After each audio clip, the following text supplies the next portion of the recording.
Hey guys! Tonight we're going to drift slowly into the past, way back into the foggy, muddy, slightly questionable world of medieval Europe. So go ahead and dim the lights a little.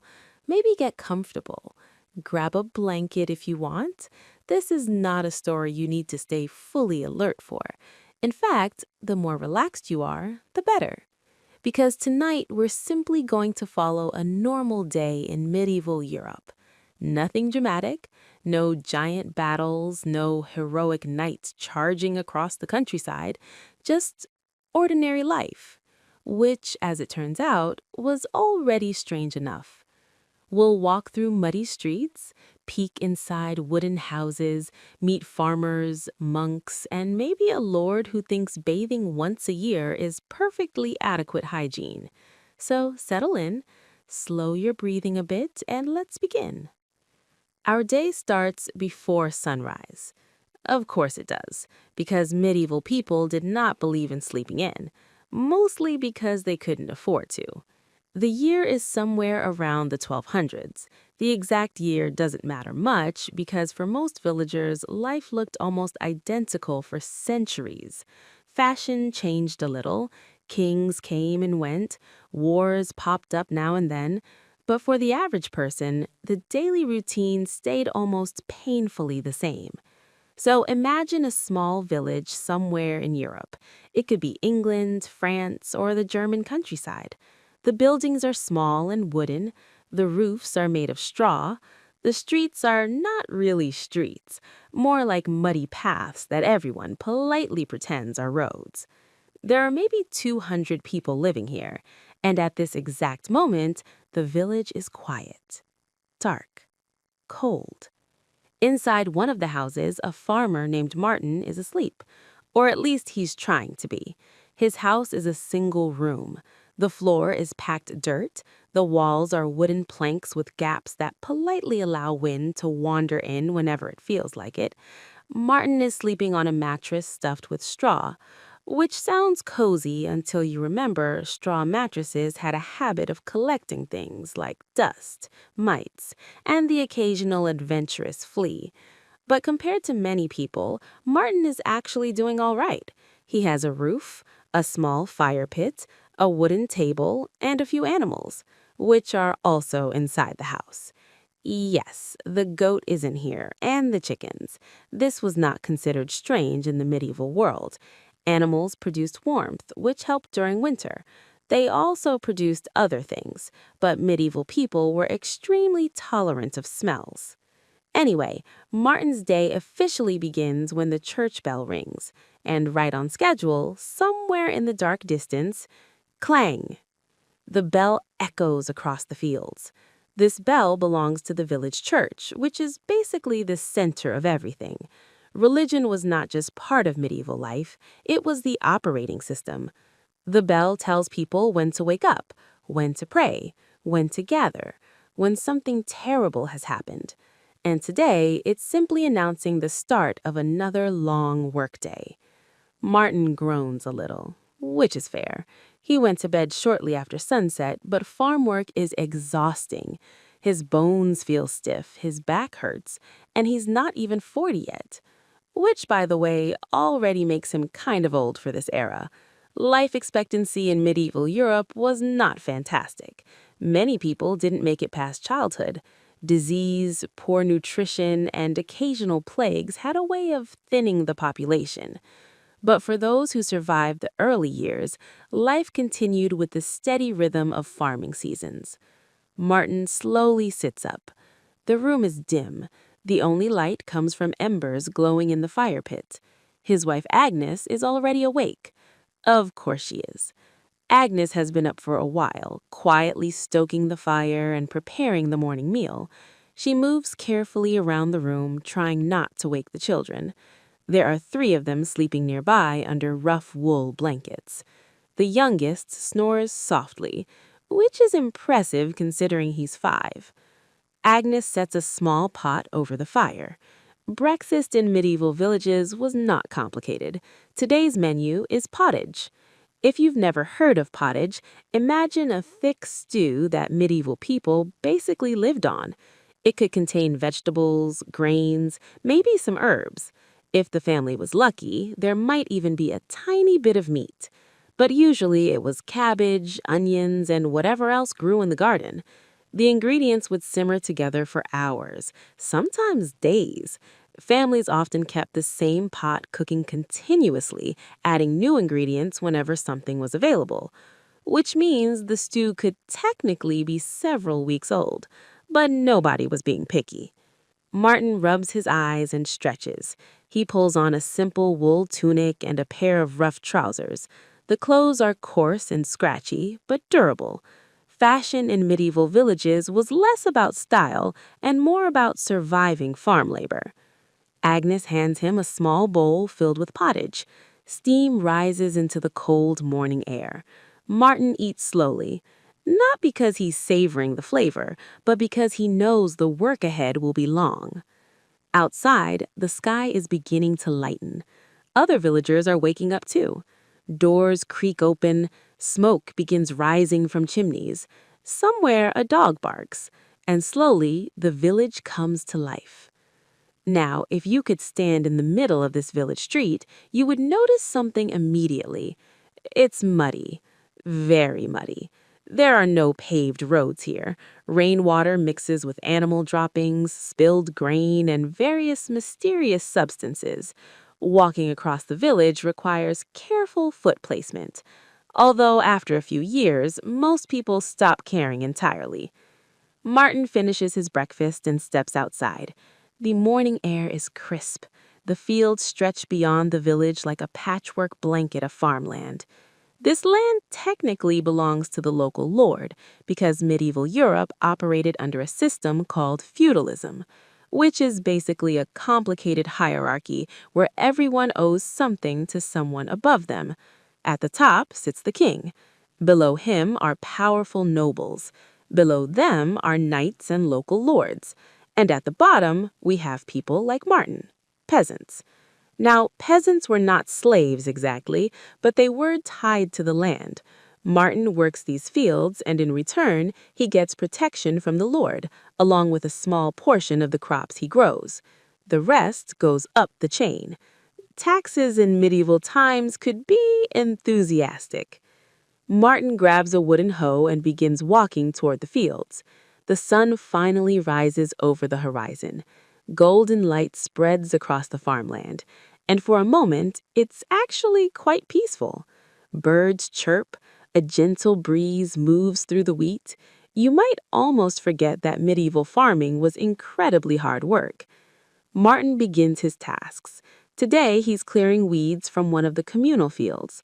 Agriculture here follows something called the open field system. Large fields are divided into strips, and different families work different sections. The work is repetitive. Hoe the soil, pull weeds, repeat, hour after hour. And this continues for most of the day. There are short breaks, of course. Sometimes villagers chat while working.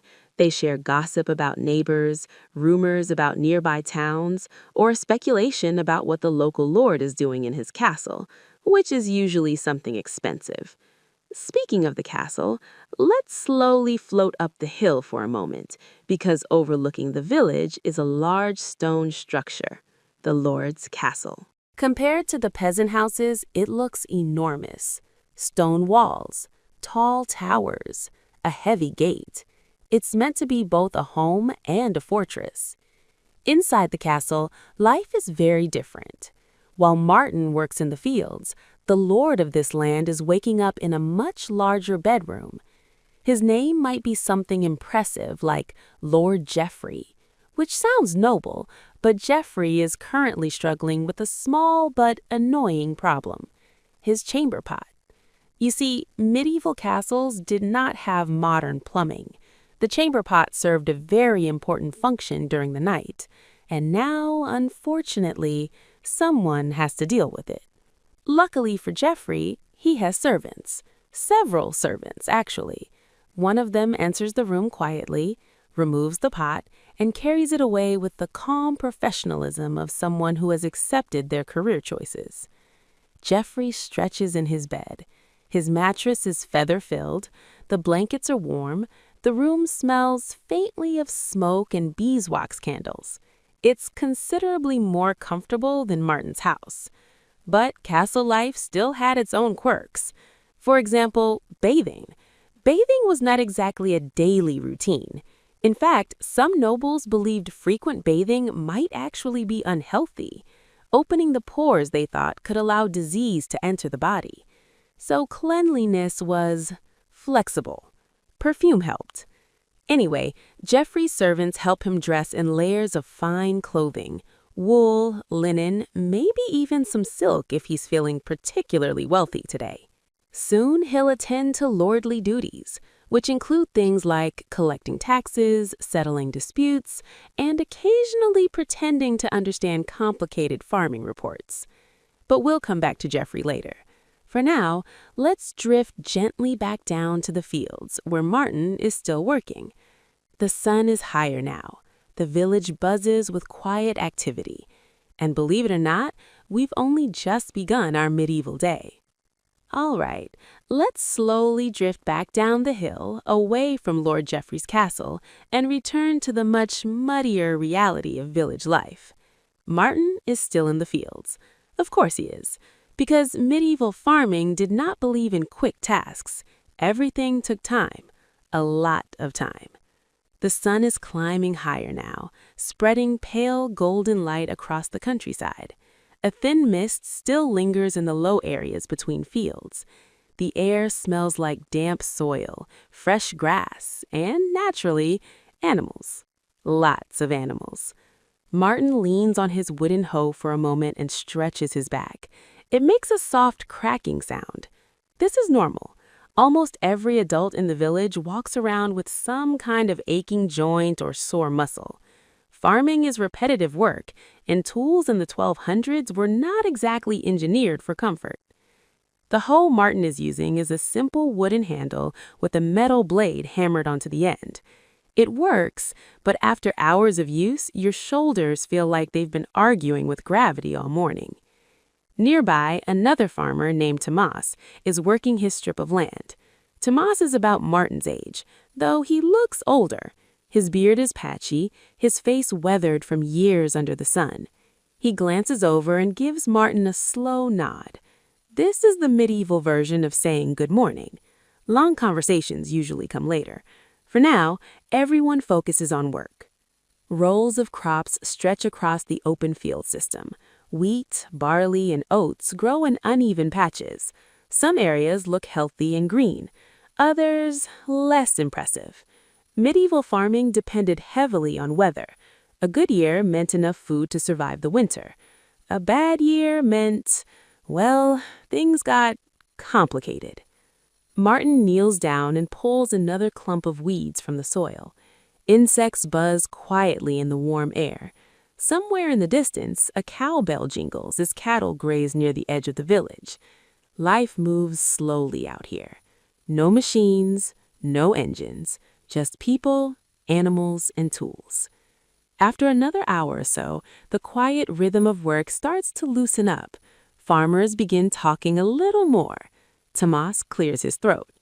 "Did you hear?" he says casually. "The miller's daughter is getting married." Martin glances up. "The one who always walks around the well?" "That's the one."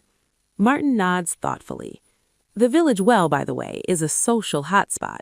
If medieval villages had social media, the well would basically be the main feed. People gather there every day to collect water, wash clothes, and exchange news. Gossip travels faster than carts. Tomas continues pulling weeds while talking. "They say the groom is from the next village over." Martin shrugs.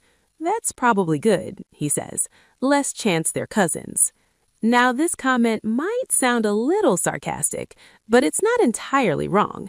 Small medieval villages had a limited population. Families lived close together for generations, which sometimes made marriage choices a little tricky. The church actually kept records of family relations and had rules about how closely related couples could be, though in practice, people sometimes squinted at those rules a bit, especially when there were only a handful of available partners within walking distance. Martin stands up again and wipes his hands on his tunic. The sun is fully up now, warming the fields. Work continues. And while the farmers handle crops, other members of the village are busy with their own tasks. Let's slowly wander back toward the village center. The muddy street is livelier now. Chickens wander freely between houses, scratching the dirt and clucking softly. A dog trots past carrying something mysterious in its mouth that nobody wants to inspect too closely. Outside one house, Agnes, Martin's wife, is working with a wooden tub filled with water. She's washing clothes. This is not a quick chore. Medieval laundry involved scrubbing garments by hand, sometimes using lye soap made from wood ash and animal fat. The process took time and a surprising amount of arm strength.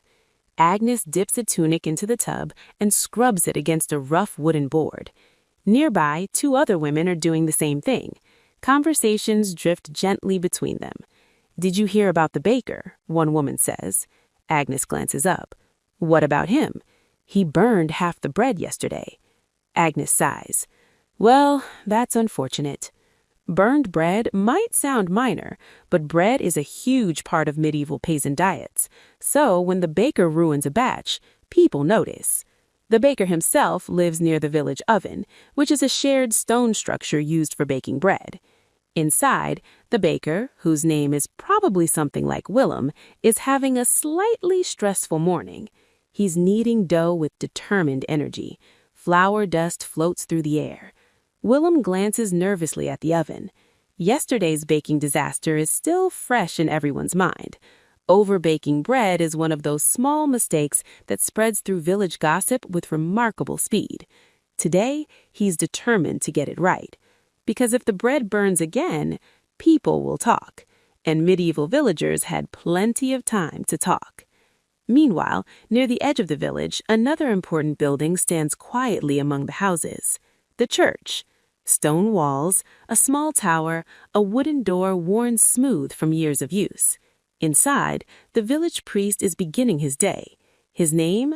Father Bernard is not wealthy like Lord Geoffrey, but he occupies a respected position in the village. Religion guides nearly every part of medieval life. Births, marriages, deaths, festivals. All of it runs through the church. Father Bernard lights several candles near the altar. The air smells faintly of incense and old wood. He opens a heavy book. This is the Bible, written in Latin, which is interesting because most villagers do not speak Latin. In fact, most villagers cannot read at all. Literacy in medieval Europe was relatively rare outside religious institutions and noble households, but that doesn't diminish the importance of the church. Villagers attend services regularly. They listen to sermons, they observe holy days and festivals throughout the year. Religion helps explain the world around them, why storms happen, why illness spreads, why crops fail or succeed.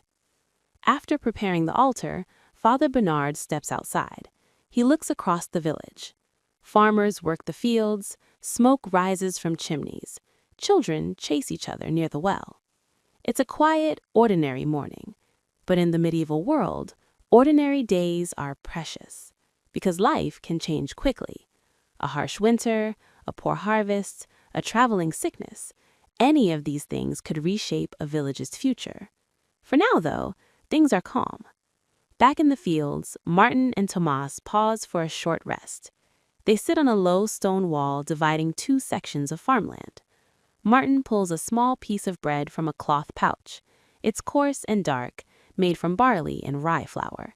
Not exactly a fluffy modern loaf, but it's filling. Thomas takes a sip from a leather water flask. They eat quietly for a moment. Then Thomas speaks again. "Did you hear the Lord might raise taxes?" Martin sighs slowly. Of course he did. Taxes were a constant concern for peasants. The local lord required a share of crops and labor in exchange for protection and land access. and occasionally the Lord decided he needed a little more. Maybe he wanted to expand the castle. Maybe he needed funds for a tournament. Or perhaps he simply woke up one morning and thought, yes, more taxes seems reasonable.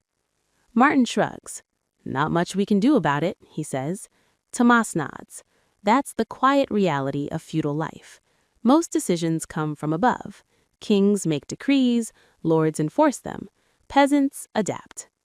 After finishing their bread, the farmers stand up again and return to work. The sun climbs higher. Birds circle lazily above the fields. And somewhere up on the hill, inside the castle, Lord Geoffrey is beginning his own version of the morning, which, as we'll soon see, involves a lot less weeding. But before we check in on Geoffrey again, our medieval day is about to reach its next important moment, midday.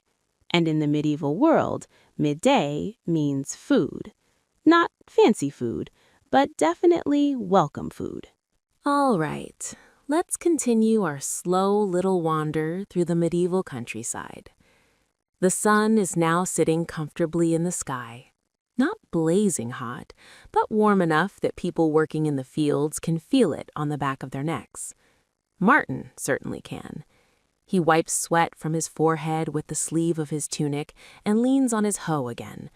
Around him, the fields shimmer gently under the sunlight. Wheat stalks rustle softly in the breeze. It's peaceful, but also exhausting, which is why everyone is waiting for one very important moment. Midday. And finally, somewhere in the village, clang, the church bell rings again. Not dramatically, just a slow, familiar sound that drifts across the fields. This is the signal. Time for the midday meal. Now, medieval lunches were not elaborate feasts. No one is unfolding a picnic blanket with cheeses from 6 regions and artisanal bread. This is a farming village. Lunch is simple. Martin and Tomas both straighten up almost immediately when they hear the bell. Work pauses. Farmers stretch their backs, wipe their hands, and begin slowly walking toward the village. There's no rush. Nobody expects a long break anyway, but even a short rest feels luxurious after hours of bending over crops. The walk back to the village takes about 10 minutes. Along the muddy road, they pass a small group of children chasing a chicken. The chicken, for its part, is not enjoying the game. One boy trips and lands directly in the mud. The other children laugh. He stands up covered in dirt, shrugs, and keeps running. This is normal medieval childhood. Children here grow up quickly. Many begin helping with chores by the age of 6 or 7. Some herd animals, others gather firewood or carry water. School, in the modern sense, is not really a thing for most peasants. Life itself is the classroom. Martin reaches his house and steps inside. The room smells like smoke and simmering vegetables. Agnes has been busy. The pot of pottage from earlier is still cooking over the fire, but she has added more ingredients since morning. A handful of beans, some chopped cabbage, a few carrots from the garden. And today, there is even a small luxury, a piece of salted pork. Not a large piece, just enough to give the stew a little flavor, which in medieval terms is basically gourmet dining. Agnes ladles the thick stew into wooden bowls. The children gather around the small table. Martin sits down heavily on a wooden bench. His legs appreciate the break. The family begins eating. Nobody talks much at first. Hunger tends to silence conversations. The pottage is warm and filling, slightly salty from the pork, earthy from the vegetables. Simple food, but after hours of work it tastes perfectly fine. Outside, the village hums quietly. Other families are eating similar meals. Some sit inside their homes, others gather outside if the weather is nice. Conversations float gently through the air. Near the well, several women are discussing the upcoming harvest festival. Medieval villages loved festivals. Life could be hard and repetitive, so any excuse for music, food, and celebration was extremely welcome. The harvest festival usually happened in late summer or early autumn, once crops were safely gathered. There would be dancing, maybe a traveling musician, possibly even a bit of ale, which, by the way, was extremely popular. Ale was safer to drink than water in many places because the brewing process killed bacteria. Even children sometimes drank very weak ale called small beer. It had very low alcohol content, but it was safer than questionable well water. Back inside Martin's house, the youngest child is already half asleep on the bench. A full stomach will do that. Agnes gently wipes the boy's face with a cloth. Martin finishes his bowl and leans back slightly. This is the calmest moment of the day, just a short pause before work resumes. After a few minutes, he stands up again, because medieval farming schedules are not particularly flexible. The fields are waiting. Outside, Tomas is already heading back down the path with his tool slung over his shoulder. Martin joins him. They walk quietly together. The afternoon stretch of work begins. Now, while the peasants return to the fields, let's take a slow little trip back up the hill again, because lunchtime inside the castle looks a bit different. Inside the stone walls of Lord Geoffrey's home, a long wooden table has been prepared. Servants move quietly around the room placing dishes and cups. The great hall smells wonderful. Roasted meat, fresh bread, spices imported from faraway lands. Now, Geoffrey is not the richest lord in Europe, but compared to the villagers below, he lives quite comfortably. He sits at the head of the table wearing a dark wool cloak lined with fur. Across from him sits his wife, Lady Eleanor. Lady Eleanor is dressed in a long, flowing gown with embroidered sleeves. Her hair is carefully braided and covered with a delicate linen veil. She looks composed, calm, possibly a little bored, because castle life, despite the luxury, can also be repetitive. Servants bring the first dish, roasted chicken, followed by loaves of white bread. This bread is much finer than the dark barley bread eaten by peasants. White flour requires more refined milling, which makes it more expensive. There are also bowls of peas, cheese, and honeyed apples. Geoffrey tears a piece of bread and dips it into a rich stew. Meals in medieval castles were often eaten with hands rather than utensils. Knives existed, but forks were still rare in much of Europe during this period. Geoffrey chews thoughtfully. "Any news from the village?" he asks casually.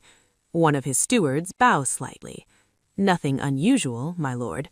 Which is good. Unusual news usually means trouble. Taxes unpaid, disputes between villagers, or worse, bad harvest predictions. Geoffrey nods slowly, and continues eating. Lady Eleanor takes a small bite of apple. She glances out one of the tall windows. From here, the fields stretch across the countryside like a giant green patchwork. Tiny figures move slowly between the crops. Those figures are people like Martin, working, always working. Lady Eleanor sighs quietly. Even castle life can feel slow sometimes too. Meanwhile, back in the fields, Martin and Tomas have resumed their steady rhythm. Hoe, pull weeds, move forward. The afternoon sun grows warmer. Shadows shorten. Birds swoop down occasionally looking for insects disturbed by the farmer's tools. Work continues hour after hour. But something interesting is about to happen in the village, because not everyone spends the entire day farming. Some villagers have specialized trades: the blacksmith, the miller, the baker. And today, the blacksmith's forge is particularly busy. So in the next part, we'll slowly wander over to the forge, where sparks fly, metal rings against iron, and the medieval... Which sounds dramatic, but he wasn't entirely wrong. Let's start with one of the most famous buildings ever constructed, the massive amphitheater known today as the Colosseum.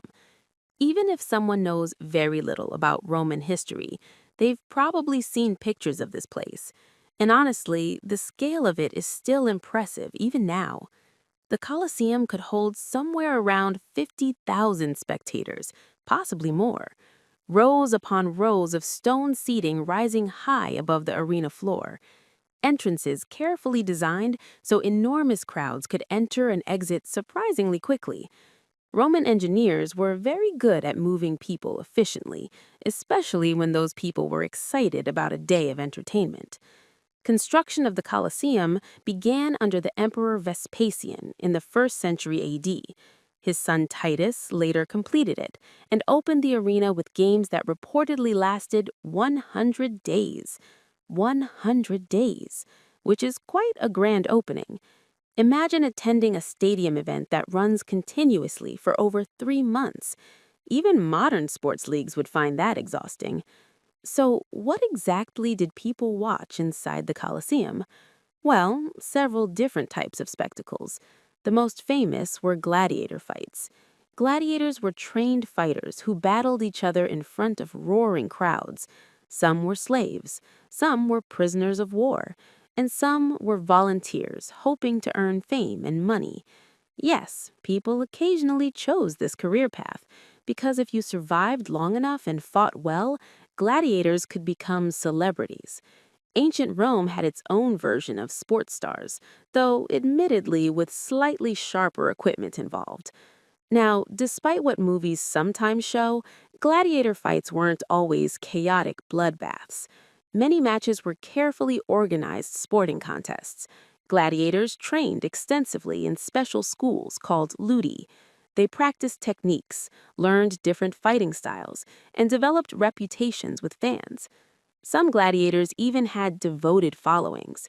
Fans would cheer their favorite fighters, argue about their skills, and probably complain about refereeing decisions. Human nature hasn't changed that much. Put two competitors in front of a crowd, and people will immediately start forming opinions. Different types of gladiators used different equipment. Some carried large shields and short swords. Others fought with nets and tridents. Each style had its own strengths and weaknesses, and spectators quickly learned to recognize these differences. Watching gladiator matches became a kind of tactical sport for the audience. People debated strategies, predicted outcomes, and occasionally shouted very enthusiastic advice from the stands, which the fighters on the arena floor probably ignored completely. Of course, gladiators weren't the only entertainment in the Colosseum. There were also elaborate animal hunts. Exotic animals from across the empire were brought to Rome for these spectacles. Lions from Africa, bears from Europe, leopards, elephants, even the occasional rhinoceros. Roman audiences were fascinated by strange animals from distant lands. For many spectators, this was the first and only time they would ever see such creatures. The empire was enormous, but travel was still slow and difficult. So bringing animals to the capital created a kind of living display of imperial power. Look how vast our empire is, the games seemed to say. We can bring animals from the ends of the earth to entertain you. Sometimes the spectacles became incredibly elaborate. Arena floors could be decorated with artificial landscapes, props, hidden trapdoors, complex stage machinery. In some early events, parts of the arena were even flooded to stage mock naval battles, though historians still debate exactly how often this happened, because turning a giant amphitheater into a temporary lake is logistically ambitious, even by Roman standards. But if the Colosseum represented dramatic spectacles, there was another type of entertainment that Romans loved even more: chariot racing. We mentioned it earlier when we visited the Circus Maximus, and honestly, for many Romans, chariot racing was the ultimate sport. The Circus Maximus was enormous, stretching through a long valley between two hills of Rome, capable of holding well over 100,000 spectators, possibly closer to 200,000 during major events. That's an enormous crowd. Even modern stadiums rarely hold that many people. The races themselves were fast, dangerous, and wildly exciting. Teams of horses pulled lightweight chariots around a long oval track. Drivers leaned dangerously as they sped through tight corners. Crashes were common. Spectators loved it. Every race lasted only a few minutes, but the tension built quickly. And when accidents happened, the crowd reacted instantly. Gasps, shouts, wild cheering from rival factions. It was chaos in the most Roman way possible. Fans supported different racing teams with almost tribal loyalty: the blues, the greens, the reds, the whites. People wore team colors, argued endlessly about which drivers were best, and occasionally caused riots when rival supporters got a little too enthusiastic. Historians studying later Roman and Byzantine cities have recorded full-scale disturbances sparked by racing rivalries, all because one group of horses happened to run slightly faster than another. Sports fandom has always been powerful. Now, not all Roman entertainment was loud and dramatic.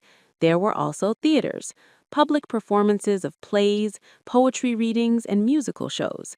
Theaters were popular gathering places for citizens who enjoyed storytelling and performance. Many Roman plays were adapted from earlier Greek works. The Romans admired Greek culture deeply. Sometimes they even borrowed entire plots, occasionally with only minor adjustments. You might call it ancient intellectual recycling. One of the famous theater complexes in Rome was the Theater of Pompey, built by the general Pompey the Great during the final years of the Roman Republic. This theater could hold tens of thousands of spectators. It also included gardens and meeting spaces, making it both a cultural center and a political gathering place. In fact, something very famous happened nearby, though we'll keep it calm tonight. Let's just say Roman politics sometimes spilled into very dramatic moments. History has a habit of doing that. As evening settles again over Rome, the crowds slowly leave the arenas. Spectators walk home discussing the day's events, debating which gladiator fought best, complaining about chariot drivers who took corners too aggressively, or praising a particularly clever theatrical performance. Entertainment gave Romans a shared experience, something to talk about, something to look forward to, a break from daily routines. And emperors understood this very well.